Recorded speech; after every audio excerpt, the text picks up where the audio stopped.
Yeah, I guess we can move on. Okay. Okay. Good morning, good evening, and good afternoon to the world. Welcome to the International Symposium Foresight and Science, Technology, and Innovation Policy. We are in our session 3, which will explore and discuss, the topic blended futures pushing the boundaries of foresight. And again, I would like to thank the organizers for inviting me and giving me the opportunity, to collaborate and have a conversation with you this afternoon and then lead, the session. We've got 4 amazing futurists who will be sharing with us today, their perspectives and views about, the futures and of foresight. And of course, when I received the invitation from Oscan and when I saw the poster that was placed in here, it reminds me about a quote from Homer when he said that excellence is our fatal flaw. And when excellence becomes our fatal flaw, it exposes, it gives us, some sort of a question about what might be the limits and scopes of my practice. What are the limits and gaps in current foresight research and practices? Can foresight go beyond traditional tools and methods? How might a blended futures knowledge approaches and tools and practices look like? And how might we push the boundaries of foresight? Given the emergence of so many drivers of change and the connectivity that we found ourselves in a pandemic situation. And these are the types of questions, I believe, that our 4 amazing, I would say, super futurists who will share their perspectives in different ways and ways by which foresight could emerge.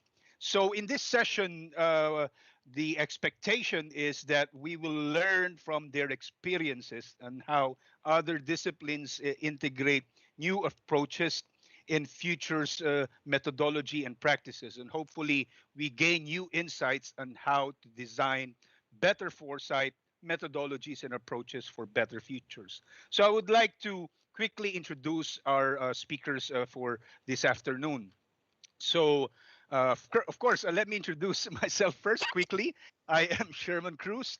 I'm the man from Manila, from the Philippines, and currently the executive director of the Center for Engaged Foresight. It's a foresight research institute and think tank that operates globally but based in Manila. And I'm currently the chair of the Association of Professional Futurists. So I would like to introduce first Raphael Waddington. Raphael is the founder of the LID or Lead Future Lab. It is a future research platform at the crossroad of business, urban design, academia, digital humanities, and the arts. Since 2000, LEAD has designed future labs mixing creative methods and inspirational material with in-depth theoretical and strategic research for companies, cities, universities, and cultural institutions in France and many countries. Our second speaker is Carolina Zobzak.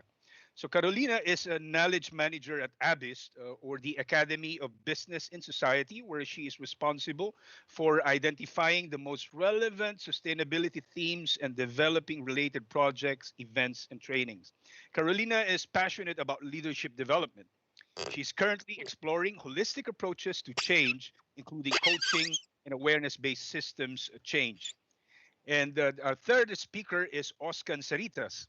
Professor Oscan Saritas is head of laboratory for science and technology studies at the National Research University Higher School of Economics in Moscow, and an honorary professor at the Manchester Institute of Innovation Research, the University of Manchester.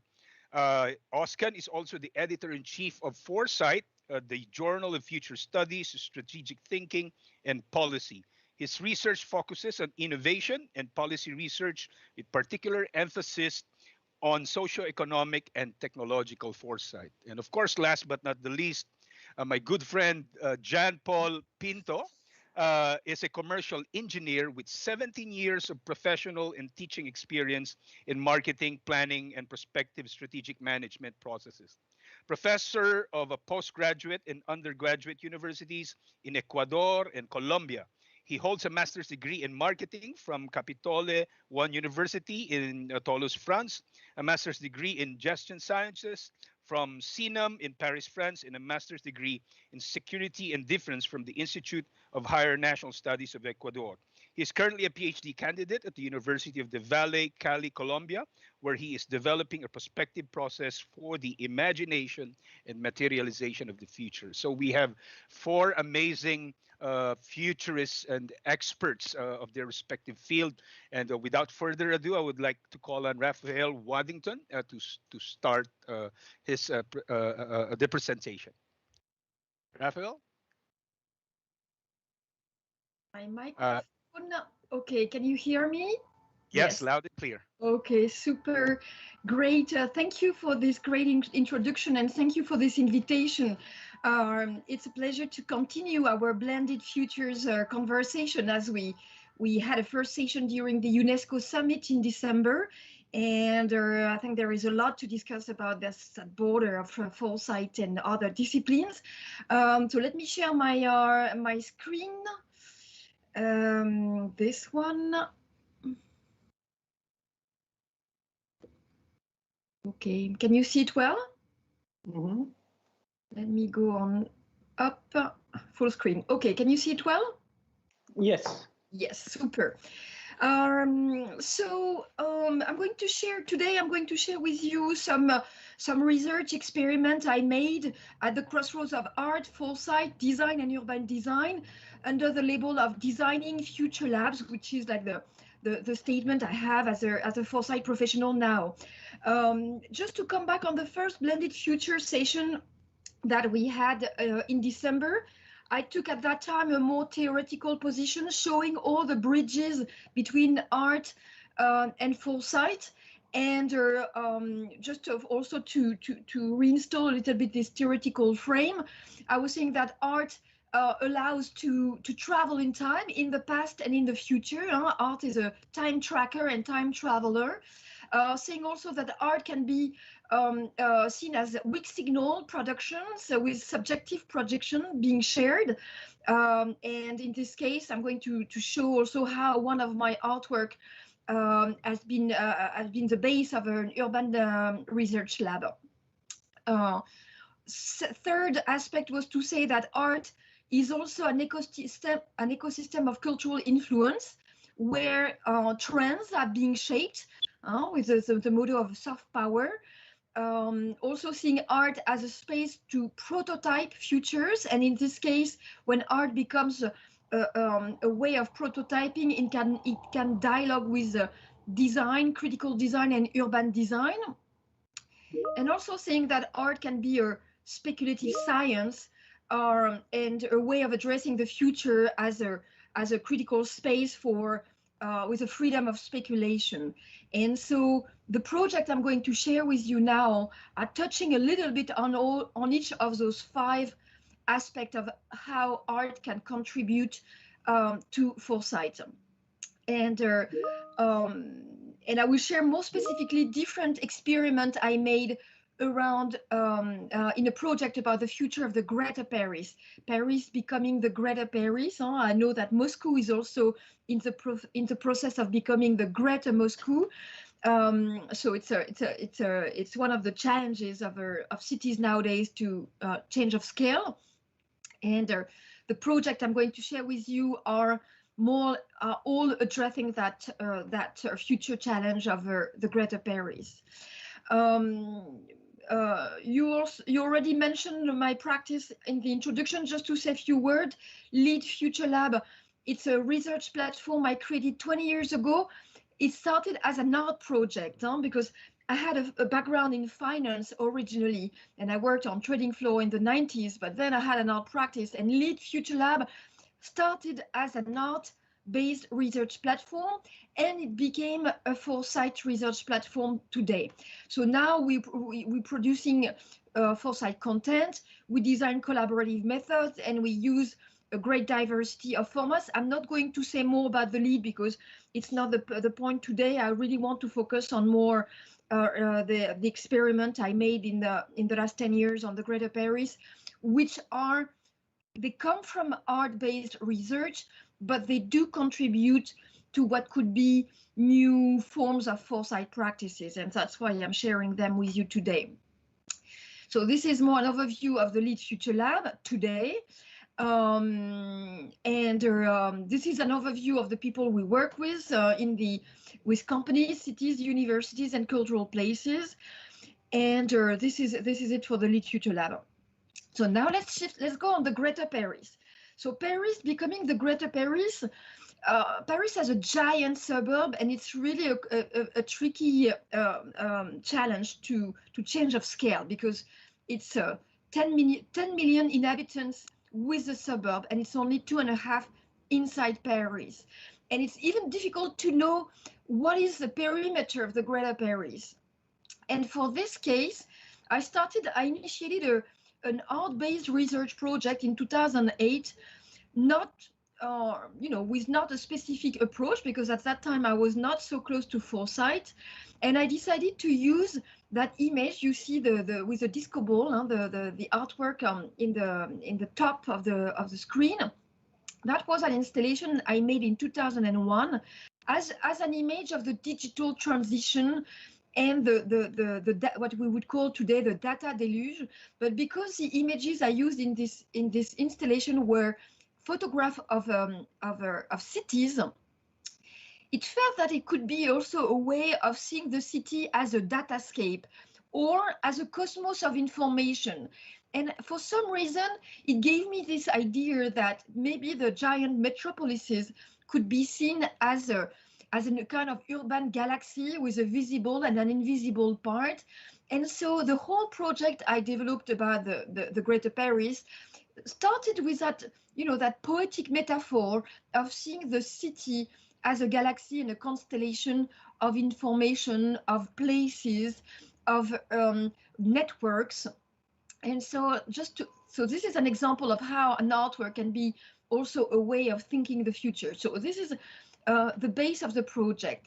From there, I designed this conceptual model with that map that you see, which was the way, so the diagram is inspired by the way astrophysicians are modelizing the cosmos to try to understand how the cosmos is functioning. And this layering system, it felt it was quite relevant to understand the different rhythm of transformation of the city.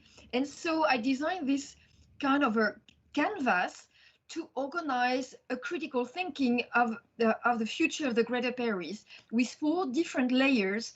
And from that intuition, very creative intuition, and this translation from astrophysics to urban design, this canvas ended up being extremely useful to engage in a collaborative research project later on. So this diagram, I've shown it as an artwork. I have used it as a pedagogical tool. It's also a future conceptual canvas, and it has become also a way of organizing a strategy. So this is an example of how through an art project you can really invent also Forsaight strategies that are not inherited from the Forsaight discipline, comes from art, but at some point provide some new entries, new possible entries. So I'm not going necessarily to go full in depth in the because it would be like I could spend an hour on each of the slides, but this is more to show how from an artwork and a creative reasoning, you can end up with a Forsaight conceptual model. That can be, so in this case, the 4th slide, it's like it's also 4 rhythms of transformation. The background is the shape of the city that transforms very slowly. The second is a governance canvas, which transforms more rapidly, but still very slowly. You don't change the institutional infrastructure so often. The 4th layer is the program, the social uses that transform much faster at a rhythm that is much more dynamic, and also that are, you know, moving on the territory, so they are less anchored. And the 4th layer is the immaterial dimension, which is something I always give a lot of importance in all the project I carry. And that 4th level, that 4th dimension, you have the digital layer, you have the knowledge, you have the history, you have the collective imaginaries, and that layer changes much faster and is not necessarily very anchored on the territory.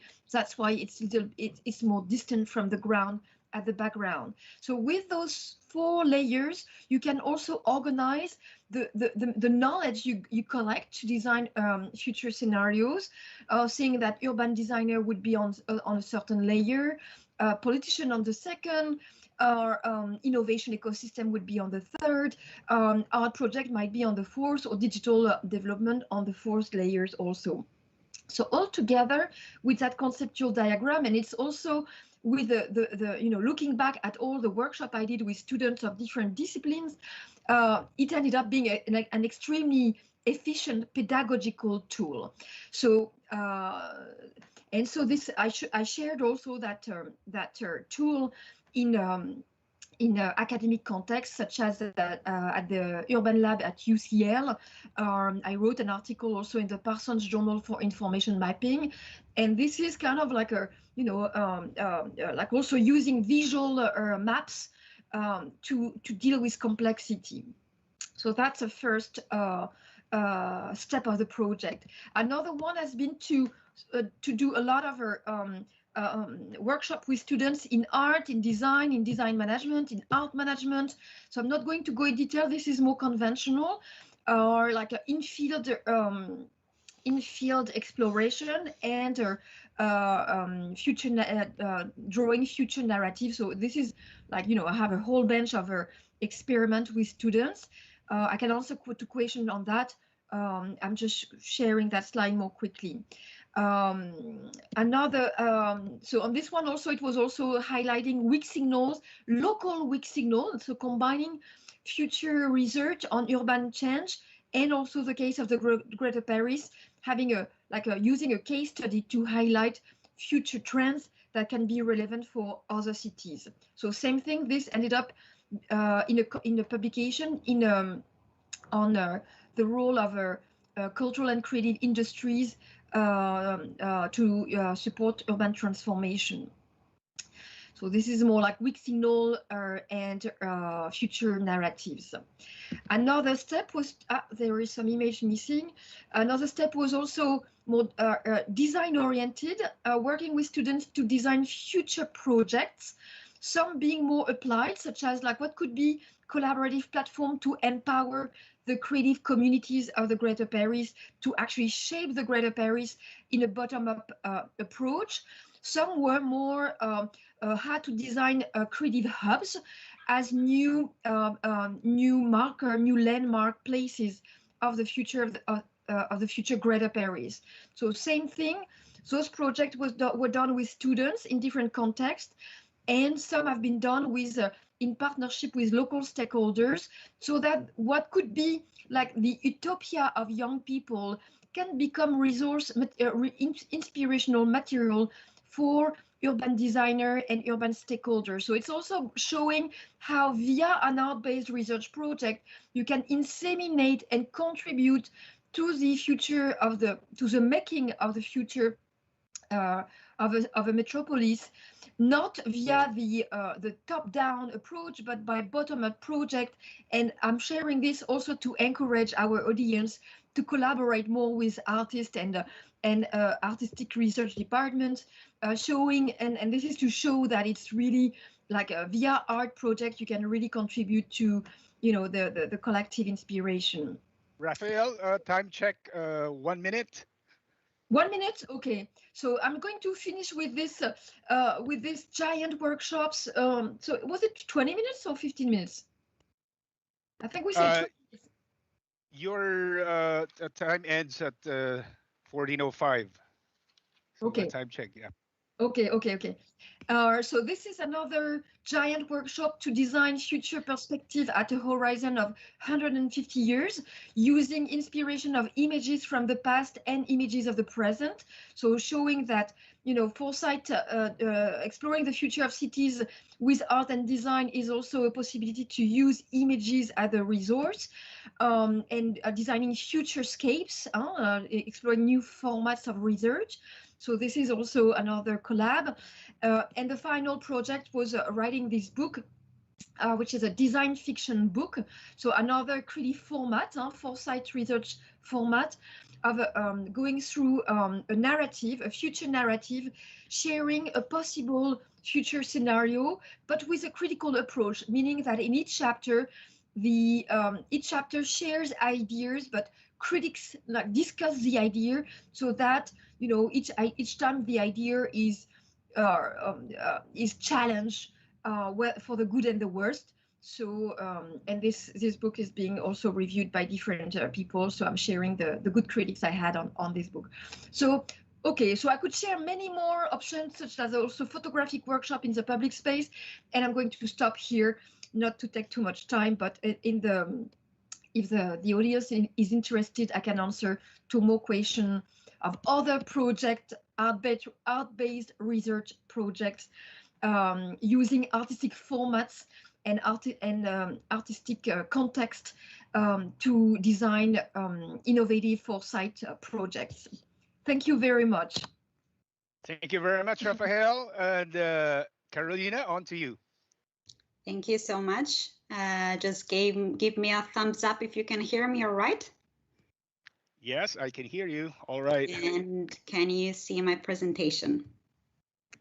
Yes. Wonderful. Yep. So thank you from my side as well for this wonderful opportunity. I think this my presentation is going to fit this session on blended futures and pushing the boundaries of Foresight, because I'm not a Foresight expert and I'm giving a presentation to you here today. So I'm very excited about this. And before we start, I also wanted to give a short overview on the organization I represent. I'm knowledge manager at ABIS, and we are a business academic network supporting sustainability by synergizing the knowledge and experiences of our corporate and academic members. So we are a membership organization, and we have throughout time dealt with various projects and sustainability themes. And now we are more and more going into circular and inclusive economy, mobilizing change agents in business and academia, and as well as those we call movers, so students, junior researchers, and young leaders. So we basically develop spaces and practices that equip business leaders with the knowledge, skills, and mindset that they need to become future-proof. So this leads me to the topic of this presentation, because in our work we really benefited from a tool that we came across when we worked in one of our research and innovation projects funded by the EU Commission. And that really helped us in bringing our mission and our vision forward. So this is just a brief overview of what I'm going to share with you today. So what the scenario exploration system is and its origins, the version at ABIS is using and how we are doing that, how it works and who play with us, and last but not least, the digital version that we've developed recently. So the scenario exploration system is a tool that has been developed by the European Commission Joint Research Center together with some researchers from the Hawaii Research Center for Future Studies. So it's a very robust research-based gaming methodology. Basically, it's a board game. And one of the things that I really love about it, and one of the reasons why I'm here with you today, is that it really helped democratizing Foresight, and it's an interactive and approachable tool that made this field of study and way of thinking broadly available to anybody who wants to engage with it. And it provides a wonderful discussion platform for people to talk about different issues, and also from a perspective of what could happen in the future and how we can manage that. Also taking into account that we live in a world where different actors are operating. So it also really helps to take a long-term thinking perspective, understanding the complexity of the world that we live in and alternative futures, and also to embed collaboration in what we do.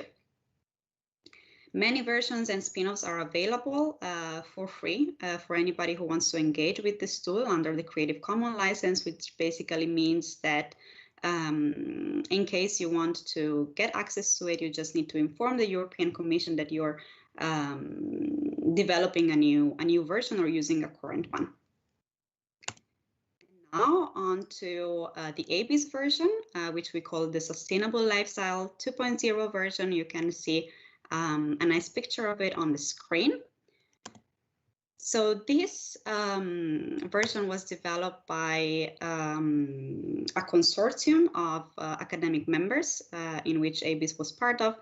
And in 2016, we were about to finish this project, which focused on the role of end users in sustainability transitions.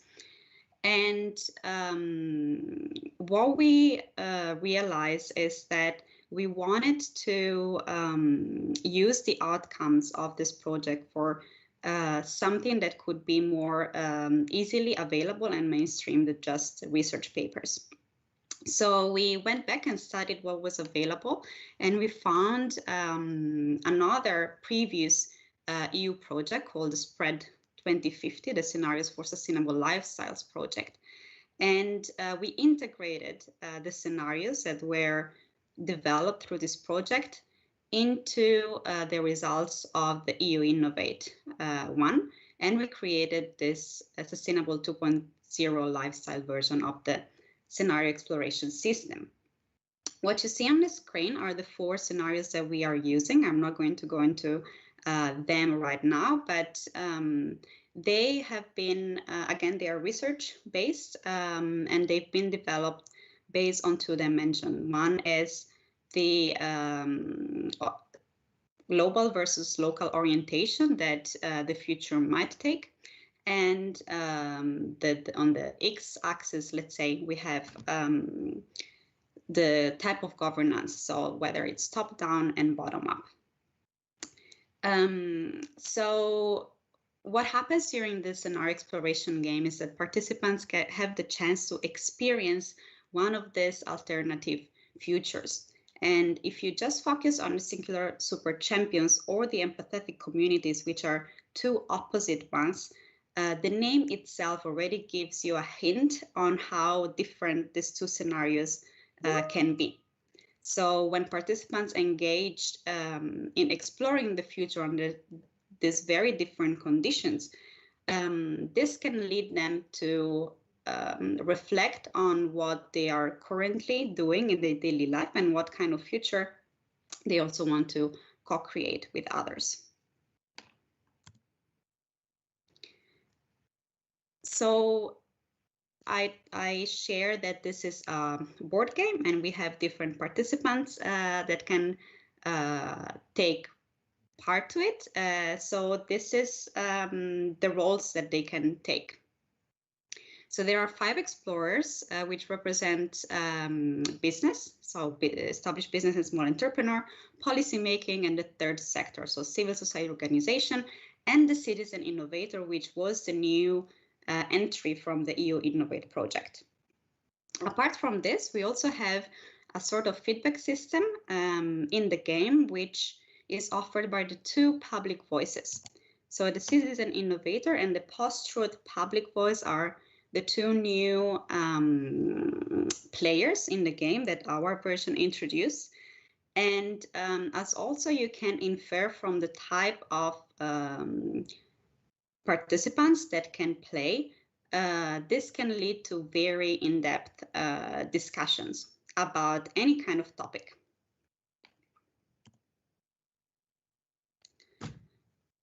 So the way we have used it is mainly in academic setting. As I mentioned, we are a business academic network, and we use it with students. And this type of platform really can have a range of applications and uses. It's very versatile. We had an event 3 weeks ago in which we had examples of how this has been used in policymaking with the Finnish customs, for example, or in EU-China trade talks, or in companies like Uber to discuss the future of mobility. So this kind of game are maybe more focused on simulation type of activities. So they mean to prepare for the future. How we use it at ABIS is more about role play. So of course we play with students, so they take on the roles of the game. And we aim to really raise awareness about sustainability, systemic thinking, complexity, and so on in students, and develop some skills, which I will mention in a second. And we even use it as an assessment center for junior enterprises, which are student-led companies, to appraise some competencies during their selection process of their new hires. So this is the part that I'm most excited about. I've been leading this kind of workshop for a couple of years now. And what you can see now is the kind of conditions that are created during this board game and what students can learn in terms of competencies. So I loved what the moderator said at the beginning with the quote on Homer, from Homer, on excellence. And I think that this game creates the psychological safety that really allows people to get loose and really think of the future without more or less consequences, because the consequences in a game are really zero. So participants can really experience the freedom to experiment, the freedom to fail. There are really no right or wrong answers and actions to take. They have the freedom to assume different identities, and they also have the freedom of effort. I had a student a couple of weeks ago deciding that they did not want to take any action during the game. And there was a really nice debrief discussion, which is a crucial part of the game afterwards, where she could really reflect on what that meant for her during the game, and if there are any reflections that she could take also for herself. And on the left-hand side, you can see instead what kind of skills students can develop by playing this game. Of course, this is not going to happen after playing it just once, but we saw that this is the kind of skills that students use during the game. So of course, critical thinking and complex problem solving, and negotiations, because there are different actors playing the game, creativity in what kind of actions they want to take, and also emotional intelligence. because this platform really also helps to develop empathy and also to put oneself in the shoes of other stakeholders. Yeah, Carolina, time check. You have 3 to 4 minutes. Yes, thank you. So I will go a bit more in details in how it works. So ideally, the game should be played during a workshop of minimum 3 hours. That can be facilitated by us. We have trained game masters in-house. The game can be developed and adapted to many specific topics that can be co-created with ABIS. We can also train other game masters in case the number of students is in the hundreds. And ABIS can also provide the tool, whether in its physical form or digital, and also manage the organization and communication around it. So you might be curious what kind of institutions we played it with. So you can see here a list of our members, mostly academic. The last one is the Junior Enterprises Europe organization that I mentioned before. With whom we actually played it in their winter conference in February. And of course, given the current situation, we needed to revert to a digital version. So this version was entirely developed by ABIS, and we made use of a video conferencing platform and a supporting tool on which we placed the game, the actions, the scenarios, and the resources that the actors can use. So it's entirely virtual, and of course, as you can imagine, it really allows for greater adaptability and also to play with participants from anywhere on the globe. The downside of it was that, of course, for technical reasons, it really increased the burden on the game master, because on top of facilitating the game, we also needed to facilitate the technology. Of course, there are limits to the nonverbal communication and seeing the faces of the participants when they play. And it's also really attention intense. However, despite these struggles, we can see that also in the digital environment, the original reasons why this game was created for, so democratizing foresight and anticipatory governance, it's really getting through also during the online version. So here you see some quotes that we got from the feedback that participants gave us. And to give you a taste, I will just read the first one, which says there are a lot of scenarios possible, and we are the actors in these scenarios, so we need to take care about what we do. And I think this is a very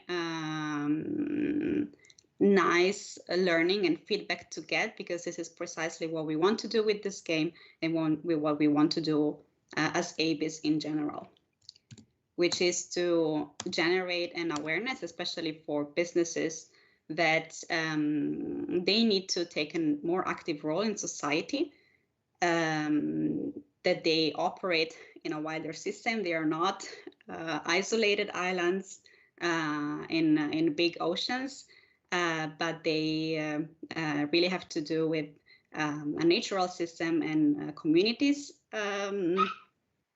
and that taking long-term views can drive more sustainable actions. Carolina, please wrap up in a minute. Yes. There you go. So this is the last slide, and I'm just sharing some information in case anybody wants to learn more about this. We have some free taster sessions coming up on May 7 and June 7, and a full game experience on April 28 during our Knowledge into Action Festival. And you can also see my email address at the bottom of the screen. So this is all I have to share with you.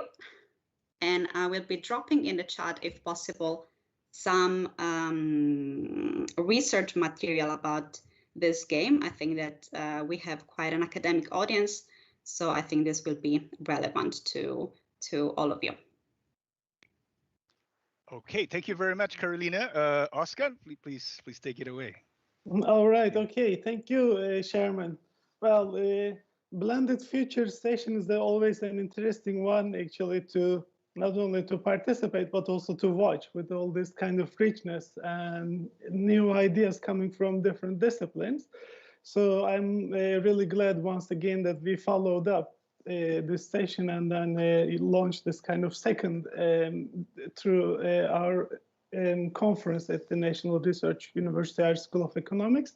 So, I will be following a different approach this time. So I'll give a presentation, but I will actually voice three different approaches to Foresight. So this is the kind of a different style than I usually follow in my talk. So I usually present my own research. But anyway, as part of this, I will also talk about one of the works that I was involved in as some sort of new approaches to kind of contribute to this discourse. Because there are so many innovations, developments, and different ideas in Foresight. And I was very pleased actually to see that with the beginning of this, the pandemic was very bad, of course, for many people, and we were all affected. But at the same time, it was a great trigger for, an interest, further interest for future studies and Foresight. So a lot of different voices, a lot of different approaches, ideas, concepts are arising from all over the place. Some of these are contributing, of course, to the creativity aspect of Foresight and futures thinking. The others are contributing to kind of interaction and bringing different stakeholders and how to enable this process, like in this presentation we saw, for example. And some of them are actually enabling us to use some new evidence. So I will try to present like three approaches in Foresight, selected from the recent publications in Foresight Journal, and which I thought were noteworthy, actually. Whether they are cutting edge or not, of course, it depends on, who is in the audience. So some of us are familiar with this, but maybe there will be some little innovations. But I think it's a good idea to focus on at some point the new approaches and to keep a record of them to show the progress we make in our field. So I will begin with a publication. So I will actually kind of present the three approaches. And one of them, the first one, is on identifying future trends by podcast mining. So as I said, one of the advancements we make in Foresight with a kind of increasing amount of data, increasing amount of possibilities for processing, collecting and processing this data and visualizing this data, we are building new evidence. And this evidence actually helps us to build some futures. So we are not only like speculating about the futures, and we are always trying to bring some different data and different sources of data. So for example, data from publications, data from patents, data from social media, this have been used frequently.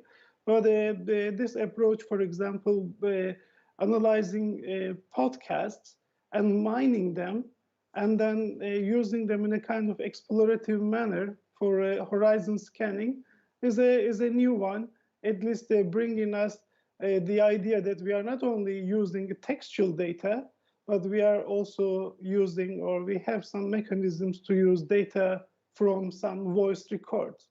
And maybe we will also be able to use some videos and some films or movies, for example, to scan and to see what sort of ideas.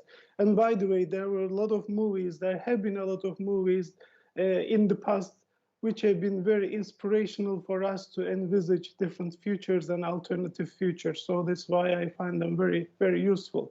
This particular work was presented by a set of researchers, the team of researchers mainly from Germany. So from Fraunhofer Center for International Management and Knowledge Economy, as you see.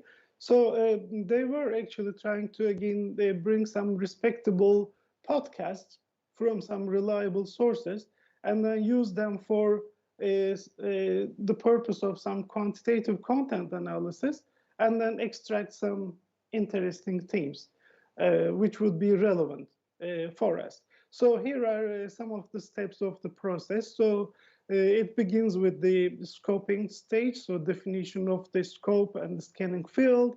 And then for this purpose, actually, they collected some topics which they were interested in. And then with the time horizon of 2030. And then selecting data sources. There's so many podcasts, so many records available for that. So they were choosing the most relevant ones and then reducing this sort of sample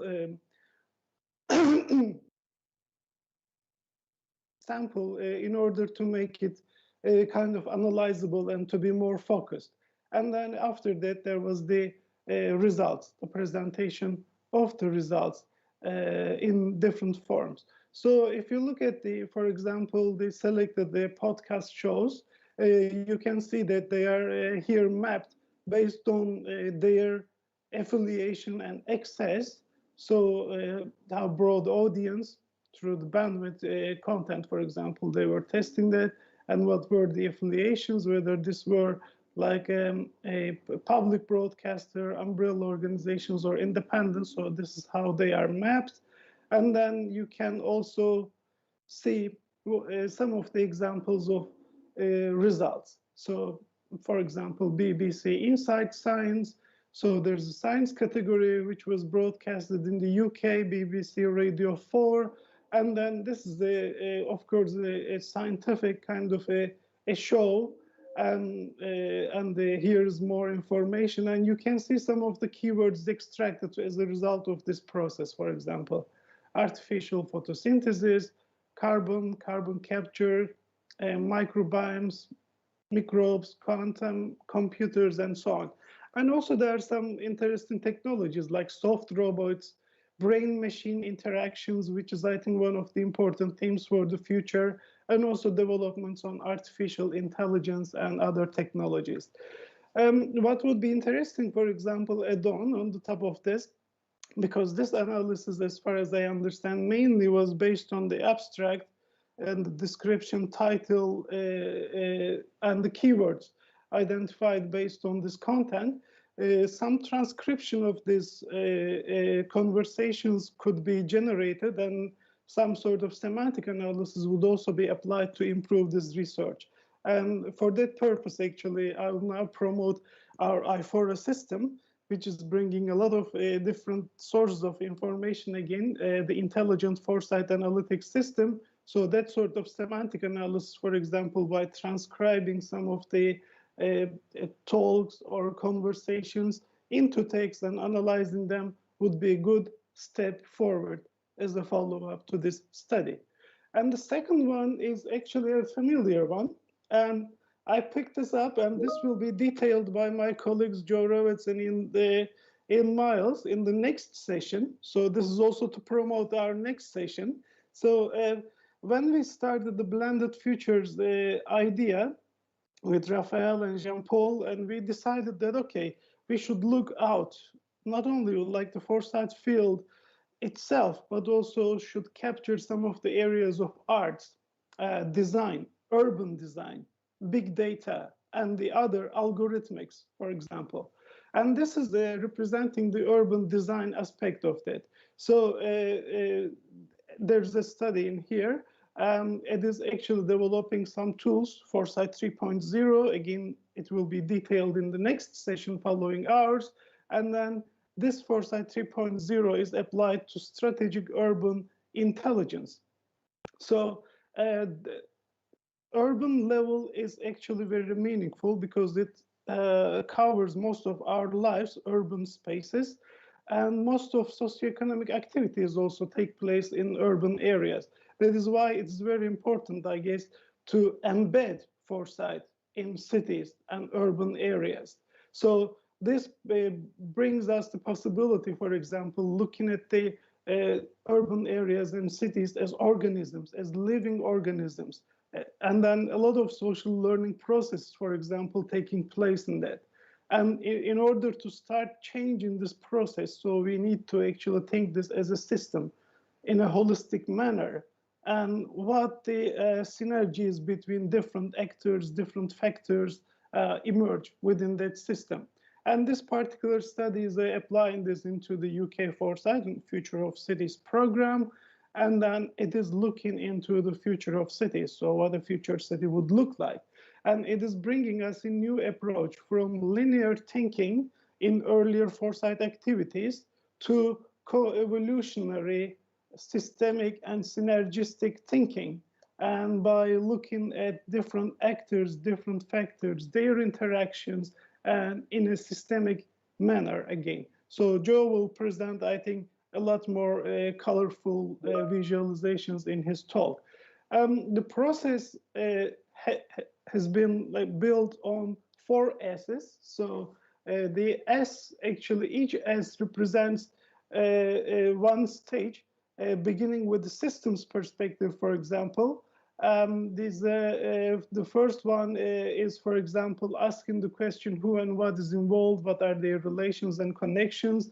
Then we move on with divergent and exploratory view. What are the drivers of change, trends, tensions, and alternatives?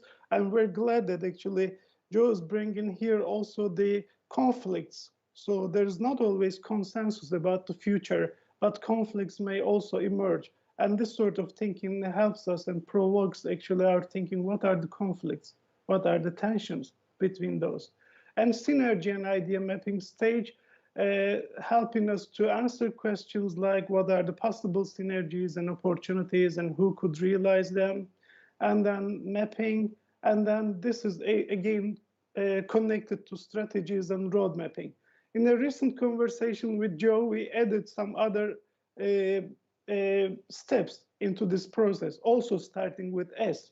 So I have been promoting 7I approach, but now it seems like we are also working on 7S approach. So this S are the new ones are representing scoping, which is probably the beginning of the process.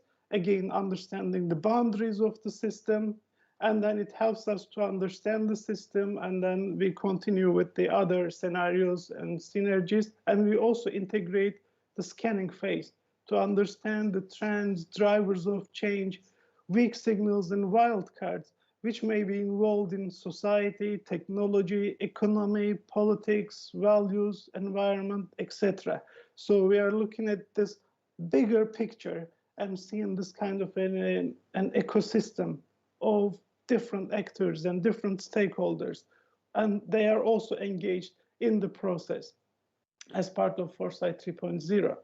And for example, I like this simple process showing how our previous thinking and current thinking is when it comes to, for example, urban policy sectors like housing, for example. Housing and community were considered at the beginning with housing numbers. So how many houses can we provide? So just looking at the supply based on the number perspective. This is very reductionist, of course. Then the more kind of evolutionary process took us to the housing markets, supply and demand issues came into the picture. And then at the very final point, we came to an understanding that we should be focusing on providing livable housing and inclusive communities. So it is not only about the quantity of houses, it is about the quality at the same time. So how can we design all these communities? And the overall purpose is not to produce as many houses as possible or to create some markets with ever increasing prices, but actually creating some communities, inclusive and livable communities for people. So this is, again, much more robust, much more sustainable approach in foresight thinking. And more details will follow in his book. So this is actually available already, Deeper City, so you may want to take a look at it. And the third approach is an important one.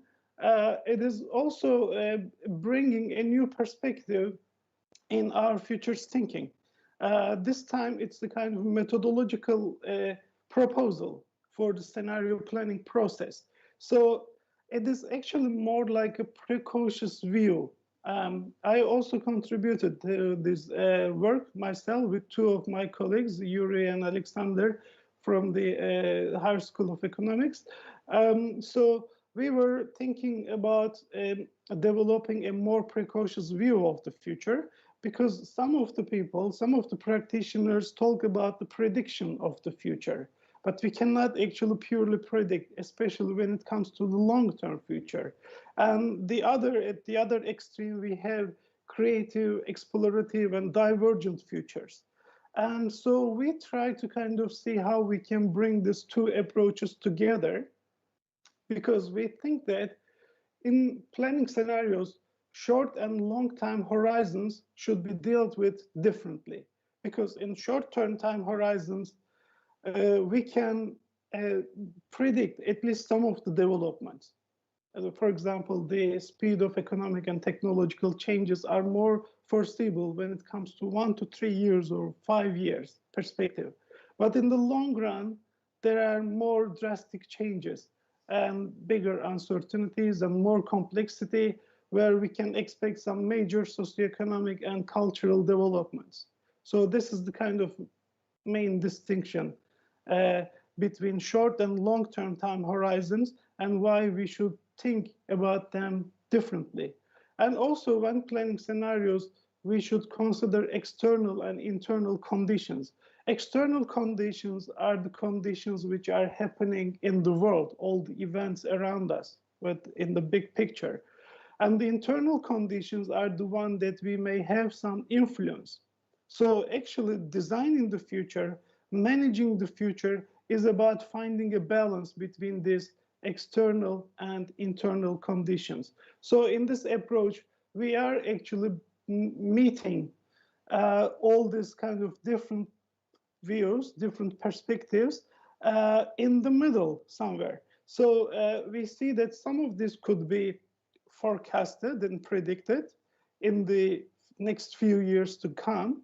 So there's the kind of more forecasting based thinking, but we also have like an explorative long-term time horizon, and which is given us to think about the longer term change. And then we try to see how that kind of future, for example, in the long term, may emerge from the nearer term. So what are the pathways, for example? We use some sort of a backcasting approach. So we bring that kind of long-term time horizon into nearer term by looking at the narratives in every 5 years. For example, in this case, we look into 2035, this is the long term, and we bring that back to 2030 and 2025 and explore the alternative pathways that may lead to those sort of futures. And also, Oscar, time check, yes, 2 minutes. 2 minutes, good. I'm also about to finish now. So, and the forecasting is actually able to tell us, so what might be happening from now to next 5 years, and what are the alternatives?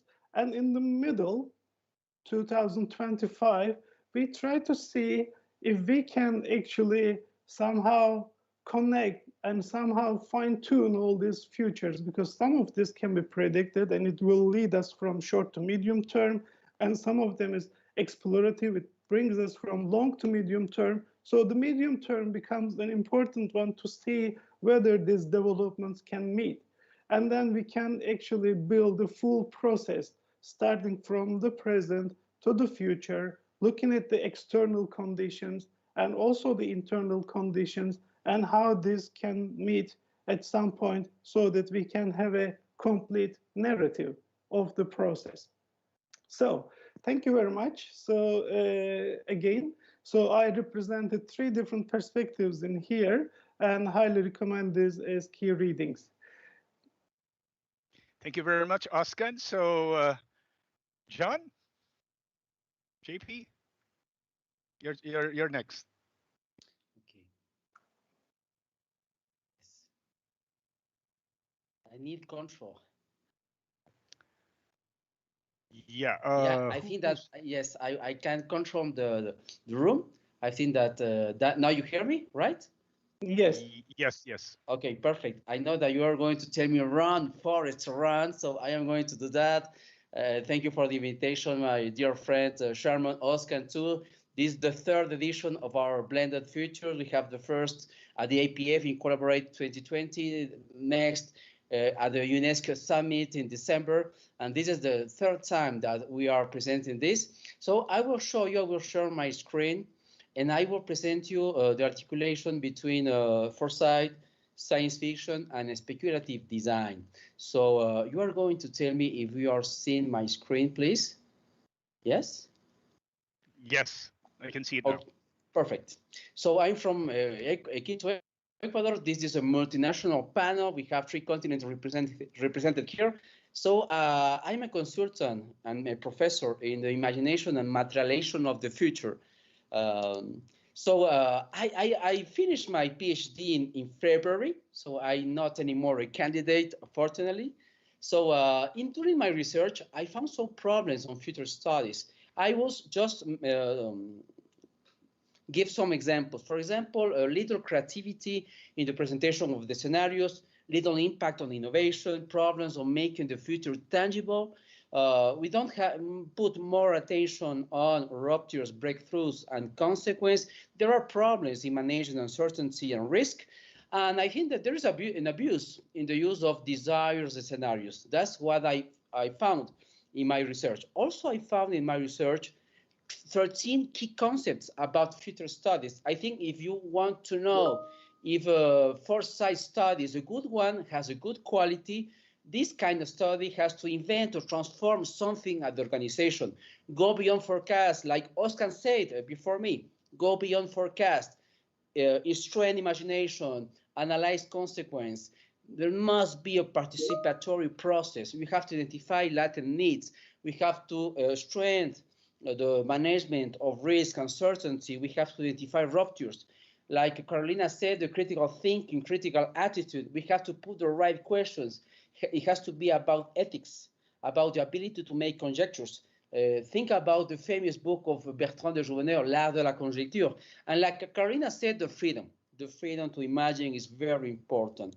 So I think that we are right now in a new way of anticipating and creating the future. There is a greater use of science fiction and design to imagine and materialize the future. I think that we need to strengthen, to complement traditional ways of constructing the future. And like I said, the final goal of all of us is not just to anticipate the future, but to materialize the future. We have to strengthen, like Carolina said, the strategic conversation, the future's literacy for Real Miller. And I love this quote from Paul Ricoeur: imagination illuminates human capabilities. So we have to use tools that can strengthen imagination. So in my research, I found that there are different things that strengthen science fiction and speculative design. In the case of science fiction, you have more consequence analysis, more risk detection, the non-use of probabilities. I think that we're using in the bad way probabilities, not in a good way. The non-use of experts, so democratize the future. In the case of speculative design, you can materialize the future. You go to participatory process. You can create conjectures. And these two disciplines can strengthen strategic foresight. That's the goal we are looking for. But the first question will be, why using science fiction in future studies? I think that I found 10 reasons. First is a risk-free experiment. We can imagine the end of the world, the end of humanity without any risk. It generates more possibilities, like going to the supermarket, like finding some juice, some jam. You have more possibilities, like in the supermarket. It's a form of problematization. It strengthens conjectures, like I said, from Jouvenel. It's an inspirational phenomenon. You have a lot of companies in the world that use science fiction to make innovations. There is a laboratory of ideas pushes to extreme, because in science fiction you have utopias, dystopias. You have escape lines, breakthroughs. It permits us to prevent, to alert, reinforce ethics, very important now in the future. And one important thing is that people are not paralyzed about science fiction, about dystopias, apocalyptic futures, but it permits making people react. Agency is very important, agency. And at the end, I will say that we can bring some fragments of the future to the present. I remember the book of Nicolas Taleb, The Black Sound, and he said in 2018 that the only way to predict the future was to bring some elements of the future to the present. That's impossible, but with science fiction and with design, we can do that. We can bring some fragments of the present to the future to the present. So I can give you some examples about science fiction. Can we think of alternative society? Of course. I think that the books that we need today at the present time about the pandemic are in the 18th century. News from Nowhere, Looking Backward, Cooperation, No Property, No Money, Collaborative Economy. If we like technologies, maybe the solution are in altered carbon, in Cory Doctorow. If we're thinking about a country only with women in the public sector, maybe Gioconda Belli with El País de las Mujeres will be a solution. If we want to prevent, to alert, nothing best that overpopulation with Job Runner. What would happen if the only thing we can eat are human beings, like in Soylent Green? What about apocalyptic futures, like in Blade Runner? And if we are thinking about totalitarian systems, maybe V for Vendetta and 1984 will be great examples of that. If we want to use science fiction to inspirational effect, nothing best that Minority Report, the film from Steven Spielberg. But we were thinking about living at the space. Maybe Elysium could be a good possibility about the risk, the threats of living at the space.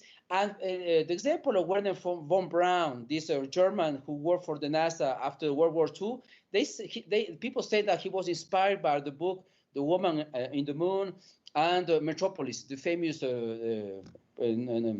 movie.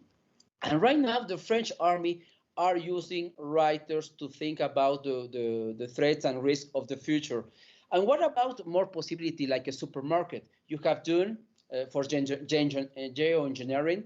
You have terraforming other planets like in Red Mars, Green Mars, Blue Mars, Ray Bradbury. What about if in the future there will be no more humans, but just posthumans? And that would be a great idea, the book of Frederick Poe. And if we are living on virtual reality almost all the time, maybe Other Line and Ready Player One could be a good possibility. And if we want to have some escape lights, maybe more contact for the nature, Pacific Age, maybe more walking, more bicycles, the revolt of the pedestrians. So we have different possibilities about the science fiction to innovate, to improve skills, competence at organizations. But what about coupling strategic foresight and design? That's my second question. When you use design, you can obtain more concrete scenarios. You can generate debates and discussion. You can co-create, and like Arina said, democratization of the futures. You can use, as in science fiction, the what if question. What if? We can make people discuss, conjecture, like we said about Bertrand de Jouvenel. The process is that we can use make possible to better materialize the future. You have to think that it's not enough to anticipate the future. You can materialize the future. You can create a highly participatory process. And like in science fiction, we are more awareness of risks, of threats about the future. So there are a lot of similarities between science fiction and design. And for example, in my case, in my work, I used to do design in order to make people materialize the future. This is the case, for example, at the university in Barranquilla in Colombia. They think about the worst scenario of higher education. And they say, this is what is for us the worst scenario. Education with screens, all virtual. And it's amazing because this is what is happening today, not in 20 years. This is happening now in 2021. For example, in Cali, in a master's degree, we use Black Mirror episodes. I don't know if you know Black Mirror, but they are dystopian, the episodes about the use of new technologies. So they use an episode to innovate, to create a new product that it do not exist, but it would exist in the future. So they took an episode and they make innovation. we create some dystopian cities, like we did in Argentina, in Mendoza. I did it in Ecuador. I did it in Colombia. So people make draws, take pictures. So interesting, because we can see the future, we can smell the future, we can touch the future. That's very important right now. We produce some utopian cities too, and people use all the materials that they have in the room. So it's not expensive, it's cheapest, because people use what they have in the room. But we can produce also a high fidelity prototypes too, like you can see. But people make drafts. It's very funny, and people like the sessions because people can play. It's a ludic situation, so people like all this experience.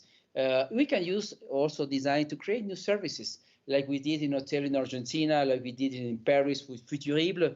So what are we doing is to use science fiction, and after to use speculative design in order that people can innovate, to create new products, new services. And I use it also in the Army, because I'm teaching in an Army academy here in Ecuador. So I asked to people, to the officials, to use a science fiction novel, and after to create some design. And they use different types of materials to make designs, like you can see in the picture. And for example, one official with his two daughters, they created TikTok about the future of risks, of threats of the Army here in Ecuador. So it was amazing, because maybe you can think that these people are too serious, they don't want to play, they are not going to drown. But for them it was interesting, because they could work at home with their families, with their wives and children. And the last year also, with a friend of mine, with Dario Bolivar, we present some science fiction short novels. I wrote some science fiction novels, or short ones, and then Dario designed for me that kind of novels. And we produced a document that I presented at the World Future Science Federation in December, in the summer, in the summit UNESCO summit, when I present that we can articulate science fiction with design, because I can write some science fiction novels, and then other people can design that kind of novels. So in one sense, we can anticipate the future with science fiction, but in the other way, I can materialize the future with design. And it's more concrete for people. People can see, can touch, can feel the future. That's very important. And I articulate science fiction and speculative design in a process that I present during my PhD research. As you can see right here, I have 4 steps: discover, imagine, design, and act strategically. And I put science fiction in the middle, in the imagine step. So I use some science fiction novel to adapt to the company with which I am working. So for example, in the case of Colombia, I use Fahrenheit 451 from Ray Bradbury, because in that kind of novel, knowledge is forbidden. So it was perfect for imagining the dystopian future of the university in 20 years. And I put this speculative design in the 3rd step in design, because I want to materialize the future. I want to see what is inside the minds of the people with whom I am working. So I use design to materialize, to have the possibility to see the future, to think, to touch the future, okay? And at the end, what we are doing is to use science fiction and speculative design like inputs in order to identify the strategy, the future strategy of the company, because at the end, what companies need is a strategy. So obviously we have the strategy at the end. You can find more information in the magazine Forsaight. With my director, Javier Medina, we published last year this hybrid process for a new era of strategic foresight, when you are going to find in deep more details about the articulation between strategic foresight, science fiction, and speculative design. So if you want to contact, I will be open to questions, to more information. This is my YouTube channel. I am Instagram. I have and we have a community of business transformation too. So I'm open to different questions. Here I am with my V for Vendetta mask, because I love that kind of novel. And I forgot, because I have to mention one novel from Russia, the novel We. What would happen if freedom is forbidden? If the path to going to the happiness is to eliminate freedom. That's a famous novel from Russia from the 20s to 30s. That his name is We. I suggest to read it. Maybe you know in Russia, but it's a great novel. Thank you a lot, Oscar. Thank you a lot, Sherman. I hope that you like the presentation. Thank you very much, Jean-Paul. You ran fast, actually, right? It was fast but efficient. Thank you very much.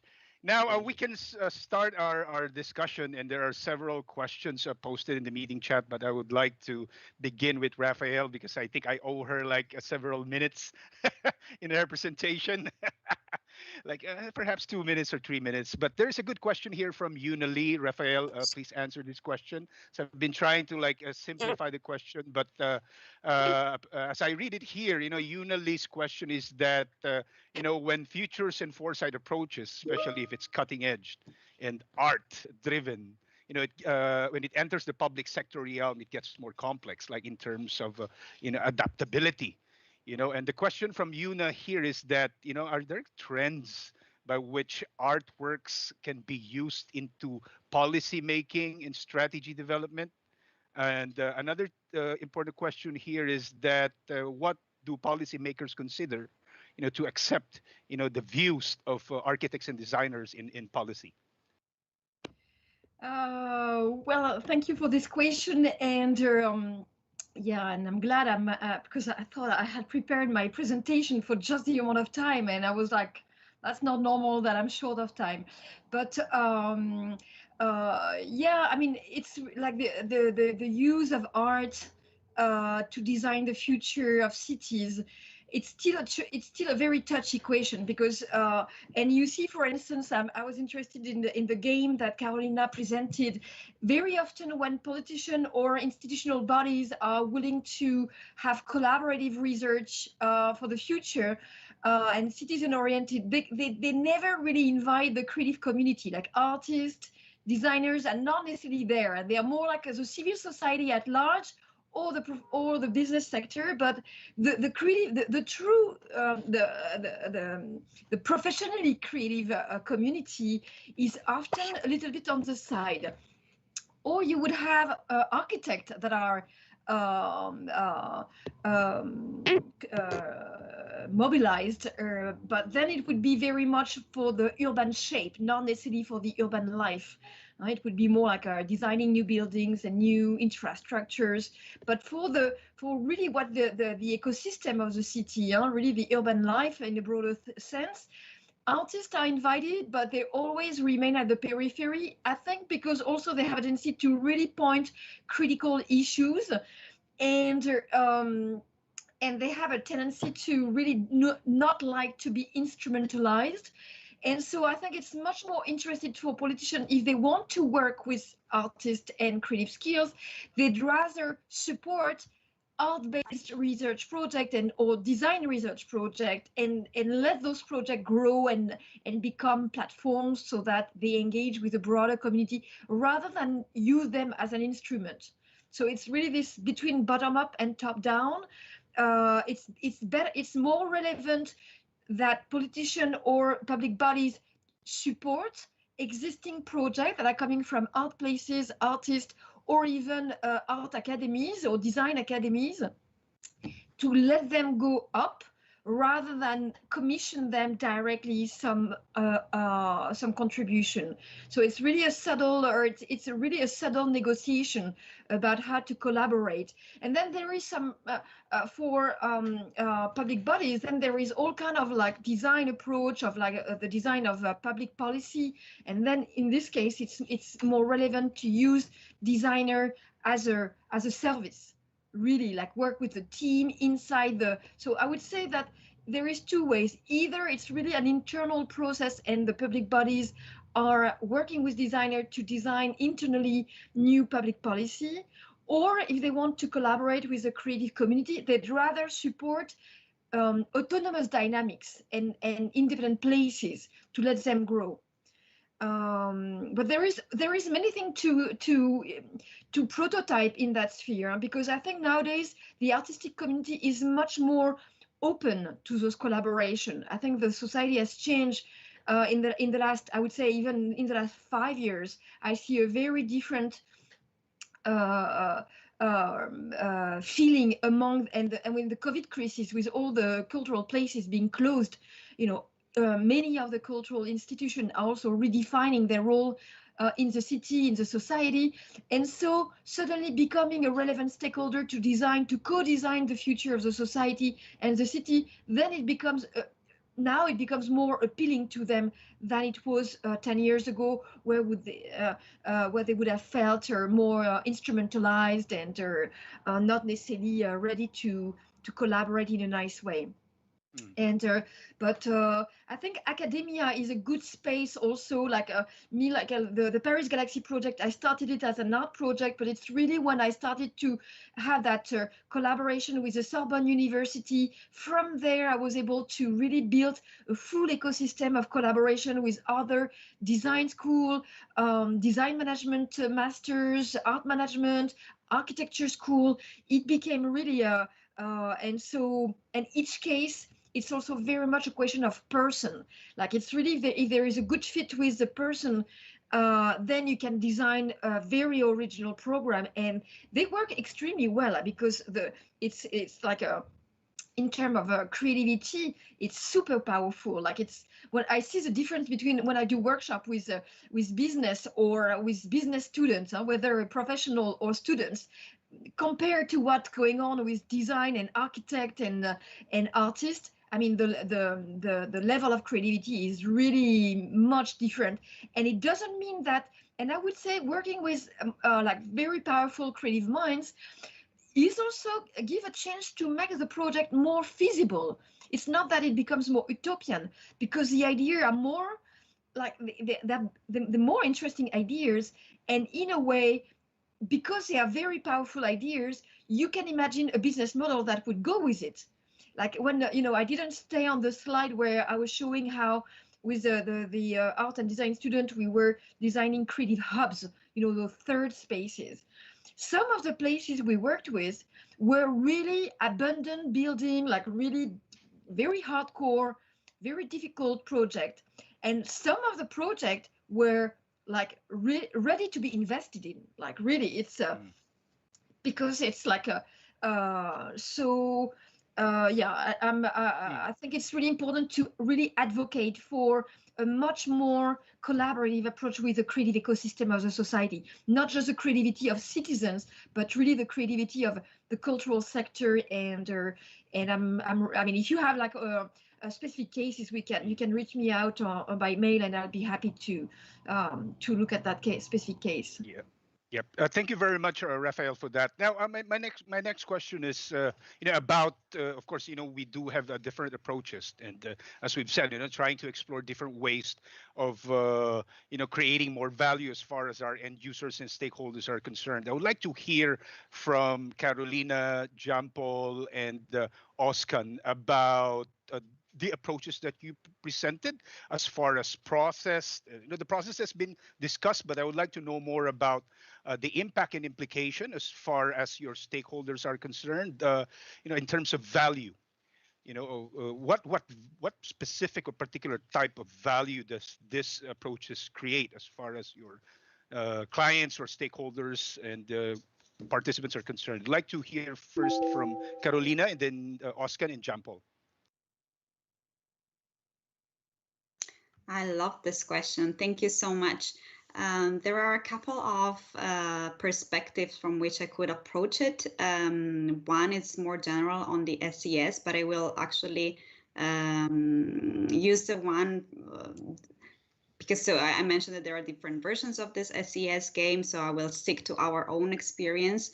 The tool is so versatile that the use and the value that different stakeholders can take out of it is really impressive. As I mentioned, it has been used with policymakers in order to integrate Foresight into policy making, businesses to think about their business models. I mentioned this was used in mobility, for example. In our own case, so we use it in academic settings with students. And I think that what it provides on top of, so we use it mainly in business school. And I think it really provides a leadership development tool that addresses an area that is perhaps not sufficiently addressed through the usual academic curriculum. So it helps students to put together everything that they are learning in the different specific courses on, finance, marketing, strategy, but within a very realistic setting in which they also deal with different stakeholders. So many students go into business schools and then afterwards they realize when they go out that, oh, like I have a business background, but I can actually use my skills in many different type of organizations, and my impact doesn't need to be just in a business. So from our perspective, this is one of the reasons why professors have been reaching out to us to sort of, and this workshop have been often used as a closing workshop for some modules related to business and sustainability, just to put together the knowledge the students gain with the current reality, and also to make them, as we were all mentioning, to put them in the shoes of future stakeholders and to make them take actions based on what they know so far, the skills that they got so far, but also on the kind of dynamics and interaction that might arise with other stakeholders. Thank you, Carolina. Now for Oscar, linked to that question is, there's an increasing interest in data foresight, right? I've been seeing that in Australia specifically, for Sessia Data 61. And it was great to see, different ways by which you could actually make sense of data and find ways by which data are available, like podcast mining. So what's the outlook there, Oscar, as far as, data is concerned? Sherman, I'll come to that point, but I'll start from a little earlier, because I was very much inspired, actually, in relation to your question, inspired by the phrase Jean-Paul used, feeling the future. So I understand that actually whatever we do right now, for example, with the gaming methodologies that Carolina mentioned, with the data, for example, and searching for new evidence, and what we try to make actually, to make people kind of aware of, the future, and to make them feel the future. These are, of course, very limited efforts, because we have 5 senses. And most of our foresight activities have been about, talking. So we read and we hear. But how about the others? I mean, do we smell the future? Do we, taste the future? Because all this, for example, will give us some different aspects of the future. We really need to feel it. If we want our stakeholders to act and to do something, they really need to feel the future and the results of their decisions. For example, a child learns, when they touch a kind of hot stove, they will learn actually, what it means burning your hands, so they won't do it again. But with our kind of, I think, limited approaches still for foresight, we are still far from warning people or showing people, the opportunities and threats, and learning kind of from the future and feeling the future. These are very limited. So connecting to the data part, we are now working on this from the data perspective. So how we can increase this awareness of the future, how we can make people, to feel the future by looking at, what's going on with the kind of increasing mean temperatures, and then, changing climate. Or every day, we are looking at now the COVID-19 figures and things, but we see that this is still not enough. So our search for making people feel about the future will continue. Oh, that's an interesting point, like data linked to emotions and feelings. And Absolutely. I would like Jean-Paul perhaps to respond to that. And Jean-Paul perhaps might want to close it. We have 2 minutes. Jean-Paul? Yes, of course. I think that the traditional way of doing foresight is about experts. But right now we have to democratize the future in highly participatory process. And I will talk about 2 examples. Right now, we are beginning an exercise with the university here in Ecuador, And I'm going to work with not just the university. We're going to work with the stakeholders, with different kinds of stakeholders in order to imagine the future of the university, but in dystopian way, because I use dystopian situation to imagine the future. I make transtopia. We first imagine the worst, and then we imagine the best that we want to obtain in the future. And the second example is from the police. I will work for the police here. And when we have the meeting with them, they think that we are going to work just with the officials, with the policemen. And I say to them, not at all. I am going to work with citizens, with companies, with associations, because it's important that that kind of people help us to imagine the future and materialize the future of the police. So I think that we are in a new area when we have to insert more stakeholders to our discussions to democratize the future, and we have to not just to think that Foresight is only about experts. We have to democratize the future. Thank you very much, Jean-Paul. And this is our session, ladies and gentlemen, Blended Futures. And thank you very much. Thank you. And thank you. Can I just add a word?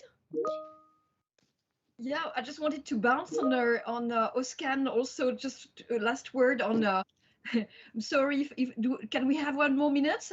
Because I think the horizon, the question of the horizon that you raise, Oskan, of between the short term and the long term, just if we can have a little bit of a conversation together, because I think in the project I presented, there was a challenge between the near future and the distant futures, and as you say, this is a pivotal. Like there is a moment in the horizon where you really need to systematize, and in that project, the metaphor of the constellation and this kind of fluid matrix ended up being quite efficient to continue from short term to long term by having a canvas that is kind of like there is a canvas, but it's quite fluid. And maybe we can speak about that in the next session also with on urban design. But sure, I would have loved to engage in a conversation with you guys on this. Time horizon conversation. The time horizon conversation is a very good one, actually. In the example, it was maybe fixed like every 5 years or something like that, but this is very fluid, as you say. It is a transition from predictable to unpredictable, and it may change. Sometimes it's 1 year, sometimes it's 5, sometimes it's 100. So we can see it with the, again, current pandemic. We can understand what's going to happen tomorrow or the day after, what we don't know next year, for example. So that's already long term. Yeah, 1 year is long term. Yeah, can be, definitely. Yeah. So do we have to stop now? Yes. Yes, I think there's a next session. Okay. Well, please stay with us. So next session will also continue, being very lively and very interactive. Yeah, let's do Blended Future 3. Yeah. And Sharon, thank you very much for joining us this evening, your time. So looking forward to talking to you soon again, and everyone, of course. So it was great to have you in this session. Thank you. Thank you, everyone. Thank you a lot. Thank you. Thank you very much, Oscar. Thank you. I'll stay